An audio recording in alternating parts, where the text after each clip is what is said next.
Bonjour à tous. Aujourd'hui, je suis la daronne. Non, je rigole, c'est pas moi la daronne, c'est Isabelle Huppert dans ce superbe film de Jean-Paul Salomé.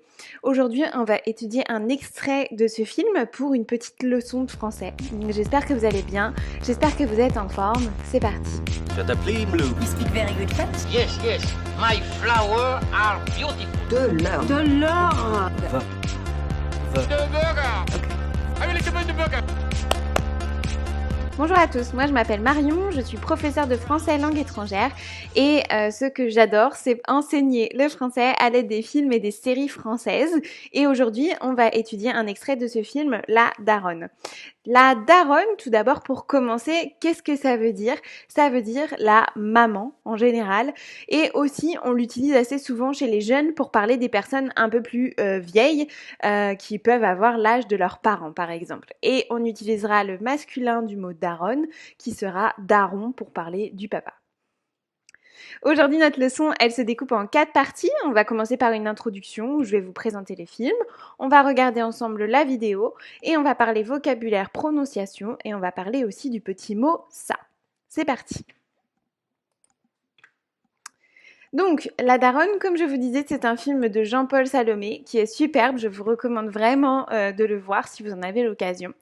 Isabelle Huppert joue le rôle de Patience Portefeu dans ce film et en fait, elle gagne sa vie en traduisant de l'arabe au français des écoutes téléphoniques pour la brigade des stupes. La brigade des stupes, c'est la brigade des stupéfiants, les personnes qui recherchent la drogue, qui contrôlent tout ce qui est trafic de drogue, de stupéfiants. Elle a un petit peu du mal à payer tout ce qu'elle doit payer, notamment la maison de retraite de sa mère qui coûte 3 000 € par mois. Et donc, par un certain enchaînement de conséquences, elle rentre à son tour dans le business et elle devient la daronne. Et donc, c'est sous ce nom qu'elle commence à vendre de la drogue. C'est vraiment un super film, je vous le recommande très chaudement. On va regarder l'extrait ensemble et ensuite on va parler prononciation et aussi donc de la partie sur le petit mot ça. Et ça, c'est quoi à ton avis? Un Alsaurus, époque Crétacé, Amérique du Nord et Europe. Bah dis donc, t'es calé. C'est parce que je veux devenir paléontologue. Paléontologue, c'est comme chercheur de trésors. Un allosaurus en salle des ventes, ça vaut plus d'1 million d'euros. Tu vois, papa, que c'était pas un métier des villes. Voilà, vous avez vu l'extrait du film, j'espère que ça vous a plu. J'en profite pour vous dire que si vous voulez un petit peu pratiquer votre français à l'aide des films, j'organise aussi des ciné-clubs pour les personnes qui apprennent le français. Donc ça vous permet de voir des films et de venir en parler avec d'autres apprenants et avec un tuteur qui vous observe pendant ces cours. Donc n'hésitez pas si vous avez des questions sur ça ou à aller voir sur le site internet directement de Clap Français pour vous abonner au ciné-club. Et je vous offre 15 € sur votre premier abonnement à l'aide du code cinéphile. Donc n'hésitez pas vraiment à venir nous rejoindre pour ces ciné-clubs. Au niveau de cet extrait, on va d'abord regarder un petit peu le texte. Je vais le lire pour vous et puis on va parler du petit mot calé aujourd'hui. Donc elle dit « Ah, et ça c'est quoi à ton avis ? Un Allosaurus, époque Crétacé, Amérique du Nord et Europe. » Donc on parle des dinosaures bien sûr. Bah dis donc, t'es calé. C'est parce que je veux devenir paléontologue. Paléontologue, c'est comme chercheur de trésors. Un Allosaurus en salle des ventes, ça vaut plus de 1 million d'euros. Tu vois, papa, que c'était pas un métier débile. Du coup, je voulais vous expliquer un petit peu le mot calé parce qu'il a vraiment beaucoup de sens et on peut l'utiliser pour beaucoup de choses.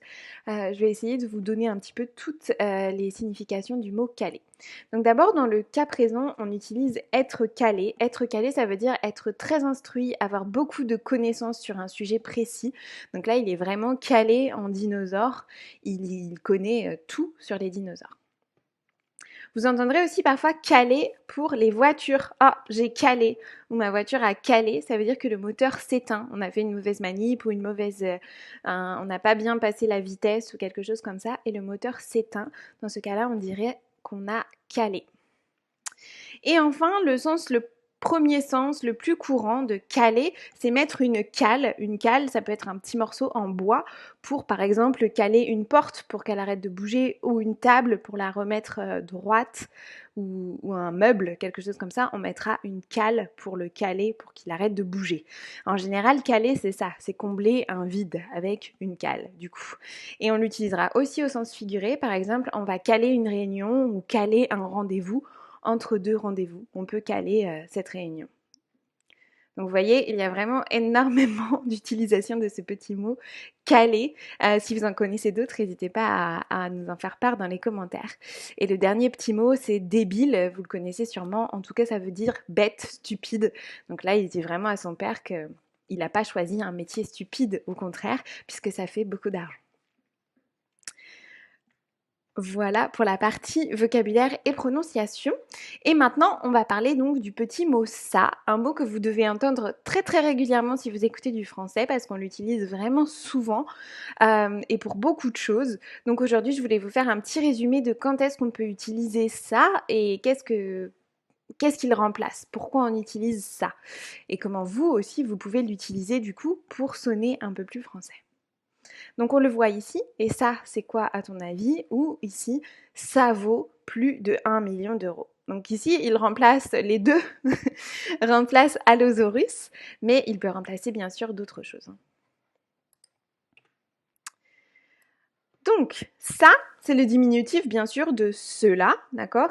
C'est pour que le mot soit plus court, et pour qu'on garde le son, le son se, on va mettre une petite cédille, c'est ce qu'on fera devant devant les lettres A, O et U. Pour garder le son SE, on mettra une cédille, comme dans beaucoup de langues latines.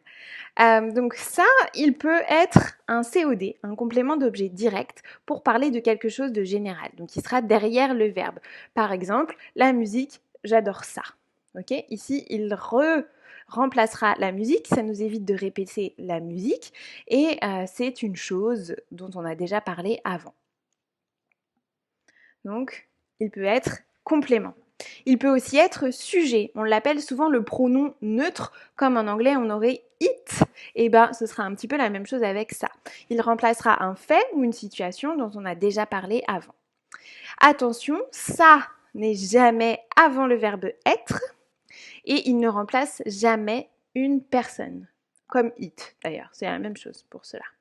Par contre, on ne le mettra jamais devant le verbe être, puisque devant le verbe être, on mettra C. C apostrophe EST par exemple. Et enfin, il peut être un pronom démonstratif pour montrer quelque chose. D'ailleurs, on l'utilise très souvent comme ça, et c'est comme ça qu'elle l'utilise ici dans cette phrase. Et ça, là-bas, c'est quoi? Donc quand on montre quelque chose dont on est en train de parler, ou pour indiquer la manière, parfois, il suivra comme. Tu peux faire comme ça. En anglais, on dirait this way. En portugais, on dirait assim. Comme ça. Donc c'est vraiment pas très naturel comme traduction. Si jamais vous en avez besoin pour dire les deux choses que je viens de vous dire, gardez de côté comme ça. On l'utilise vraiment très régulièrement pour indiquer la manière dont on fait quelque chose. Et voilà pour cette leçon d'aujourd'hui. Je vous ai mis quelques autres expressions qu'on utilise assez régulièrement avec ça. Par exemple, pour acquiescer sur quelque chose, on va dire « Ah oui, c'est ça, c'est ça. That's it. » Non ? C'est tout à fait ça. Ça, c'est sûr. That's for sure. Ça, c'est sûr. Et c'est comme ça. This is the way. Et ainsi. C'est un petit peu plus fataliste. C'est comme ça. Alors, c'est comme ça. C'est la vie. Un peu aussi. Quand on veut écourter une conversation, on peut l'utiliser. Voilà, j'espère que vous avez aimé cette petite leçon dinosaure. N'hésitez pas à faire part de vos commentaires et à poser des questions si vous en avez aussi dans les commentaires.